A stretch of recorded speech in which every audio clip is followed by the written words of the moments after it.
Hey, courageous school leaders. Welcome to Lead Beyond Limits, the space where school leaders like you gain unfiltered insights from educators, uncover the hidden barriers holding your staff back, and get practical strategies to lead with confidence. If you're ready to tackle the real challenges in your schools and create the clarity your team needs to thrive, you're in the right place. Let's dive in and get to work. Good evening. Happy Monday, everybody, courageous school leaders. I hope you all are doing well. It is mid-October already. I can't believe that it's flying by so fast. So I was talking to a principal last week who said, Demia, my staff isn't lazy. We just can't seem to get ahead. And this principal is feeling this already in this October, right? They're already feeling behind. In talking to her some more, the meetings are full. Excuse me. Every checklist is complete, all the things that the district is requiring. So the compliance pieces. But she said that by Friday, she felt like she was even further behind than on Monday. And that blew me away because I remember all too well that feeling, right? That is not a leadership problem. That is a rhythm problem. I talk about this consistency in building this rhythm in my book. And this rhythm is real. This is a leadership rhythm, where you build this cadence over time with the work that you do. And, this rhythm is needed. It's necessary for the school to be successful, for the school leader to be successful, for the teachers, students, everybody. So again, it's not a leadership problem that she felt more behind on Friday than she did on Monday. It's a rhythm problem. And because hard work without sequence will lead you to the same place. There has to be some intentionality and a sequence to help you, feel like you're actually, have momentum. So fatigue very often can look like failure. And when you feel like you're working hard like that all the time, sometimes it does feel like failure. I know for me as a principal of 14 years, I have often felt like that when I didn't have the focus that I needed. So welcome, everyone. Welcome to Lead Beyond Limits. I'm Dr. Demia Thomas. You can call me Dr. Demia. And today we're talking about what happens after the strategy meeting, when leaders work hard, but they can't seem to find traction.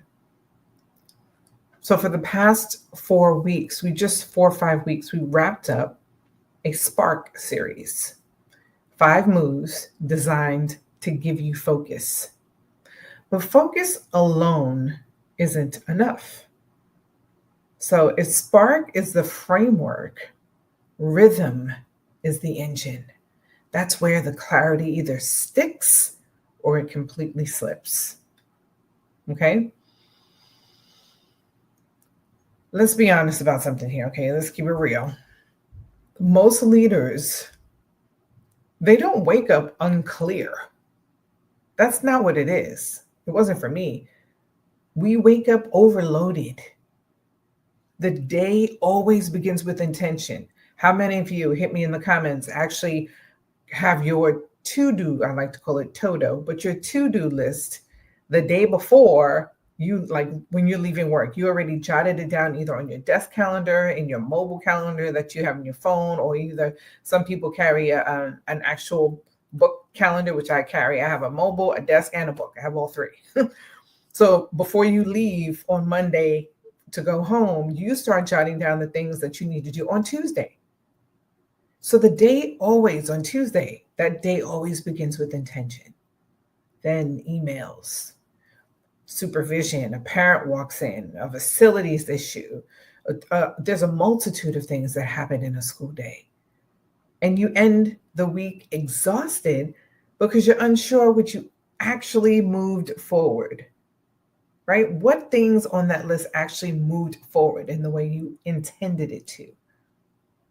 That is leadership scatter, doing good work in disconnected pieces. And scatter has a cost.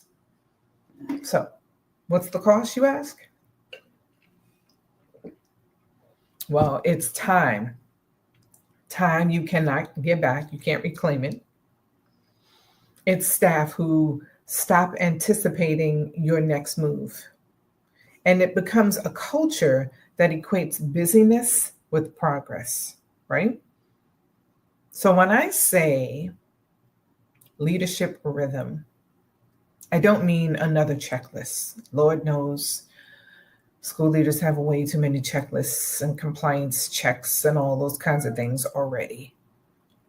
I mean, when I say leadership rhythm, I mean a predictable cadence that connects your meetings, your coaching, and evidence collection so every action reinforces the last. It's the invisible structure behind calm, focused schools. And when it's missing, leaders live in reaction instead of intention, right? Hit me in the comments right now if you give me a thumbs up if this is resonating with you, if it's connecting with you. This is also a good time for you to take out your clarity and confidence workbooks for this series and jot down some of the thoughts and ask yourself, and jot down this question: is where am I leading in a reactionary place? Right? A question to ask yourself to come back to. So this rhythm that I'm speaking of, this leadership rhythm, this cadence, it protects your focus. It gives your staff something to depend on. So it actually, in all actuality, it keeps initiatives from colliding and priorities from drifting, right? Because there's so many things going on at once. So I know for me as a principal, I had to figure out what to prioritize and to make sure that all of the initiatives were not colliding with each other and slowing progress down. So think about it. When your week follows a sequence, decisions will accelerate, right? They'll move quicker because everyone knows the pattern.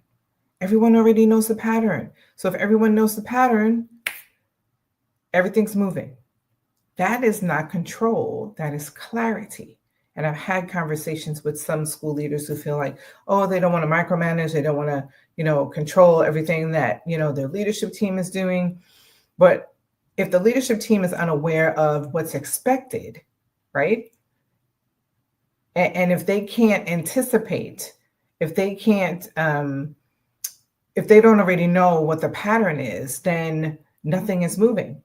That's really not control when everyone knows that. That is clarity in motion. Okay? So I'm going to ask you again. Open up your clarity and confidence guide. And under the control your narrative, I want you to jot this. Write this question down. Where in my week do we, you and your leadership team, lose rhythm? Where in my week do we lose rhythm? Is it Monday?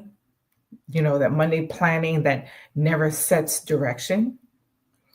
It might be, is it the midweek feedback that drifts into management? Or is it those Friday reflections that never really happen but should?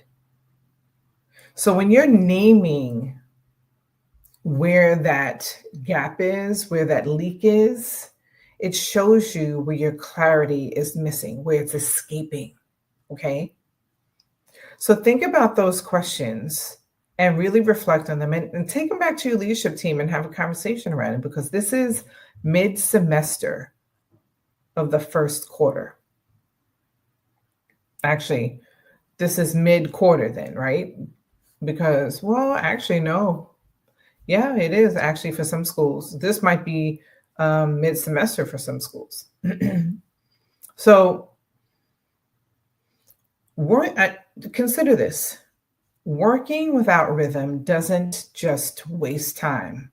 It actually pulls away at the trust that you are developing with your staff. When your team can't predict what's coming next, they will wait instead of act. The waiting looks like disengagement, or it looks like I've heard plenty of school leaders saying, my leadership team is not taking initiative. They're not, they're not taking initiative to take care of things. But if they don't understand the cadence, if they don't understand, the rhythm that you are, if there is no rhythm and they don't understand the direction that they need to go, then it could look like disengagement. But what it really is uncertainty. So, leaders, when you think you're protecting your staff from overload by staying flexible, in reality, what you're doing is creating confusion. So, think about that for a second, okay?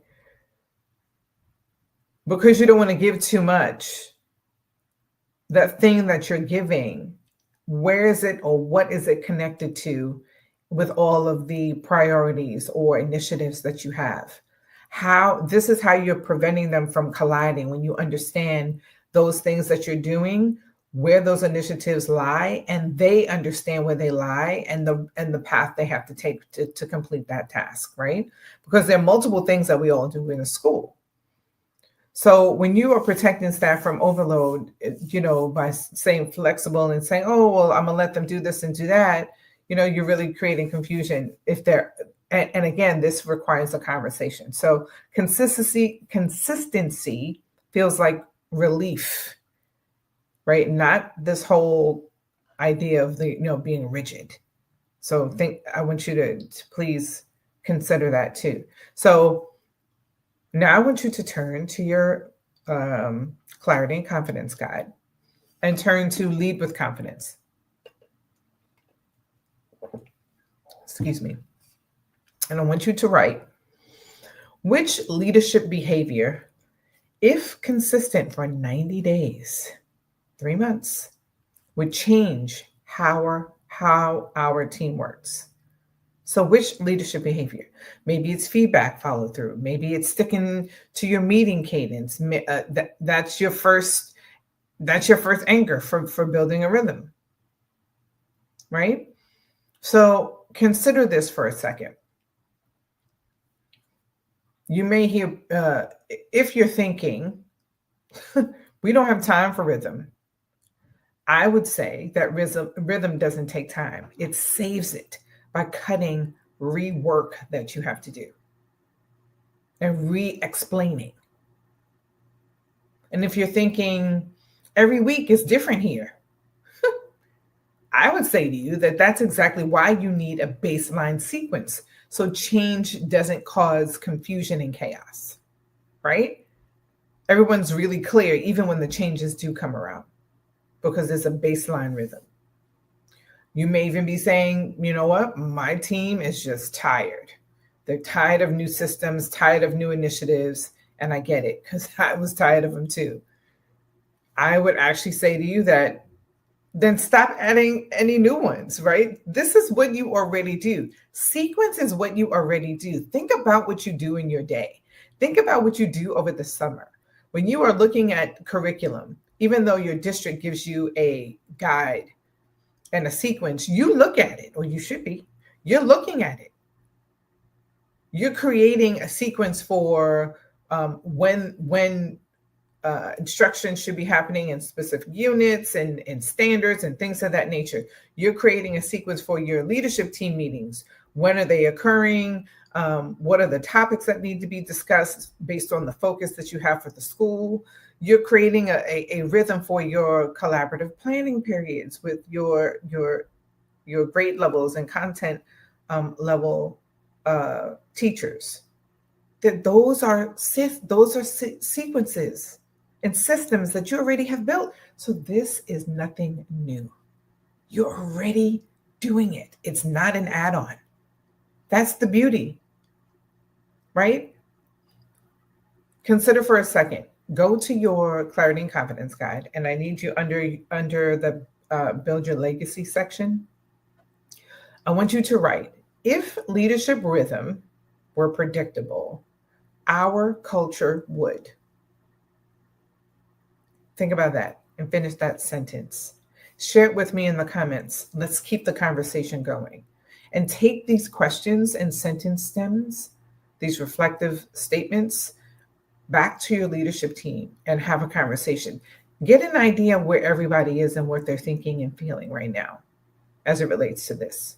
Because legacy isn't built in any kind of, new thing. It's built in the consistency that others can count on, right? It's the thing that remains once you're gone, the system that still keeps everything moving, right? So this reflection, these questions that I've just asked you and statements that you need to think about later, this reflection gives you a shell of a 90-day rhythm. But the shell isn't the system.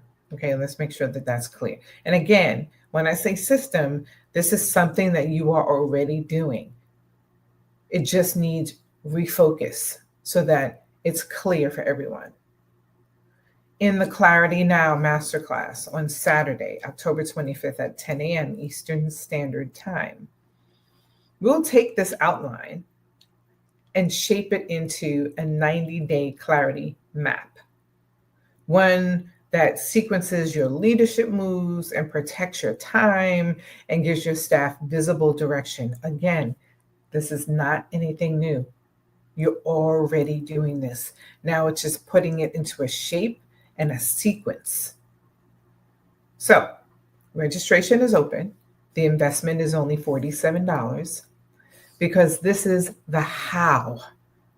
If you have spent the first quarter reacting, this is where you reclaim rhythm before mid-year hits again, this school year. Okay, leaders, you don't need another initiative. That is the last thing that you need.